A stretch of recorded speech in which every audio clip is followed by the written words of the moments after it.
Now on Denver 7 News at 7 on Local 3, are gangs becoming a problem in Boulder County? The change is coming from police as a teenager is now accused in a deadly park shooting. Filling up your gas tank could get more expensive again. Why it could cost you more for a cleaner fuel blend around Denver. And student loans could be canceled for millions of Americans. What should you do next, as the Biden administration's decisions will likely face legal pushback? Yeah, a lot of celebrating, a lot of head scratching with this announcement. Thanks for joining us on this Wednesday morning. I'm Brian Sanders. And I'm Nicole Brady. It is a beautiful start to the day. Lisa Hidalgo tracking, which should be pretty perfect outside today. It's hot pink romper weather today, guys. We do have a beautiful day in store. Nice and warm this morning. You're going to find 50s and 60s early on. Right now, downtown 65, plenty of sunshine out there, and things are going to really heat up here early on. At the bus stop this morning, you'll find 60s, t-shirt and shorts weather for the kids. Upper 80s by the time your kids get home. We're going to hit a high right around 90 in Denver between 4 and 5. Mainly low 90s for eastern Colorado and more 70s for the central mountains. Coming up here in a few minutes, we'll take a closer look at our futurecast over the next 36 to 48 hours. We'll get some isolated storms in the mountains today.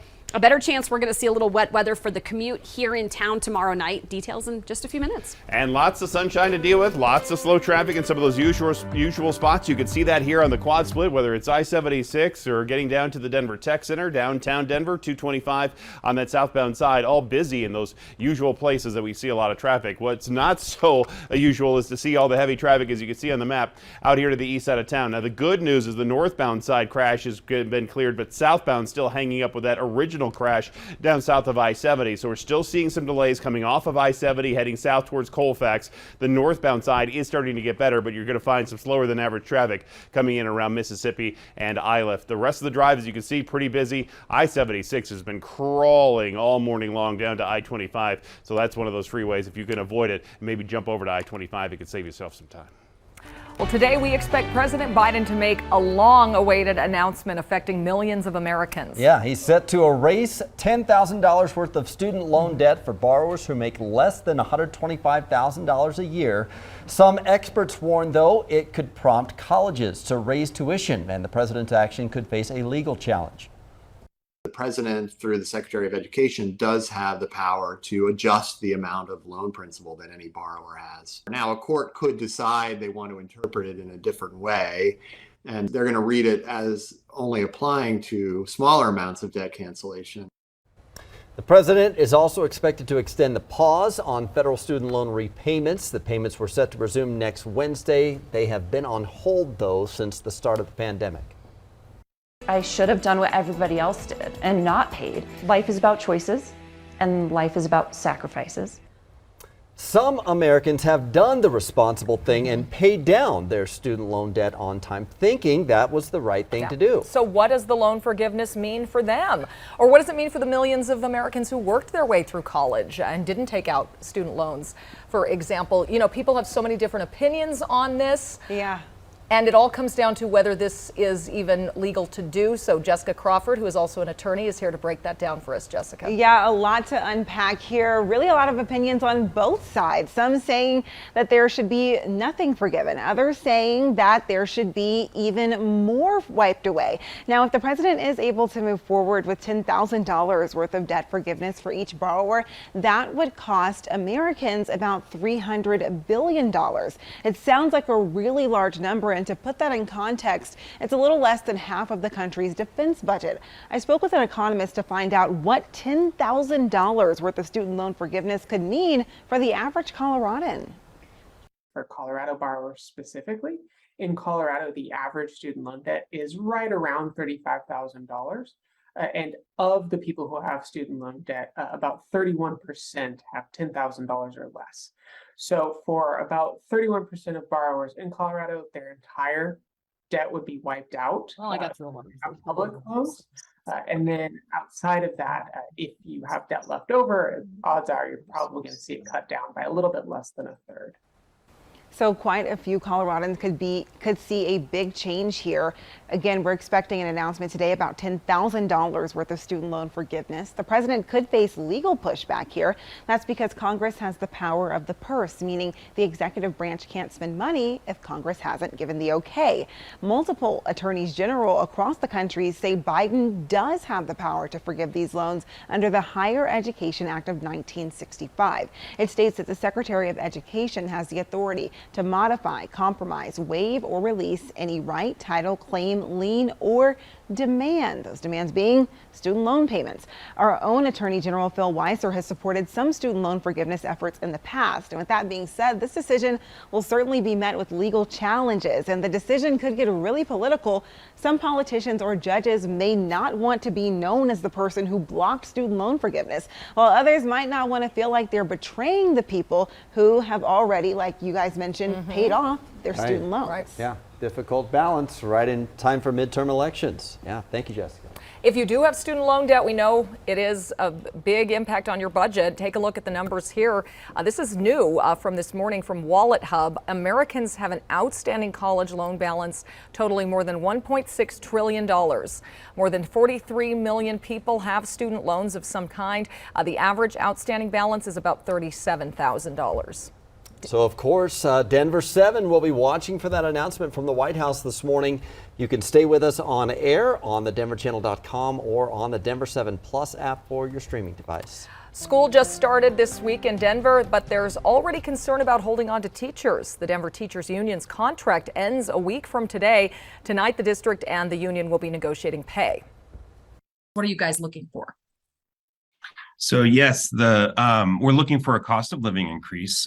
Currently, the inflation rate's around 9%. Currently, DPS is offering only a 3.5% cost of living increase. Gould told me DPS was down about 150 teachers last week, and that was after hiring more than 600 new teachers. The Denver Public School District is looking for more mentors of color to help with 6th through 12th graders. Now, the program started 3 years ago, and 2 current participants tell Denver 7's Micah Smith it is definitely paying off. Middle school can be hard. Sometimes you need somebody to talk to other than your family members. McAuliffe Manual Middle School 8th grader Kimari Mori found that somebody. My mentor, he was like cool, fun, and chill. He's easy to talk to. Last year, Kimari participated in the DPS Career Development Coach Mentoring Program. We have a group of about 10 7th grade boys of color who are mentored by men of color in our community. McAuliffe Manual Middle School counselor Savannah Thomas helps organize the program that's entering its 3rd year. We've definitely had a lot of students get excited about their futures. But this year, Thomas says they need 10 more men of color to step in. This is an amazing time to do this. These students are just learning about themselves. Anybody who's interested in talking about their job, talking about, again, professionalism, things that can help students to be successful in their future. We'd love to have them. I still talk to him to this day. Even though Kimari is no longer in the program, he still goes to his mentor for professional advice. He works at Generays, so I've thought about maybe doing that or doing like customer service. I also talk to him about one thing I've always been interested in is blacksmithing. But they also talk about more personal issues. Helped me through a breakup that I went through and when I was dealing with some family issues. Kimari says as he begins yet another school year, it's nice to have another person rooting for him, and he hopes the same for his classmates. Reporting in Denver, Micah Smith, Denver 7. If you want to learn more about how to become a mentor, you can go to thedenverchannel.com and link to this story.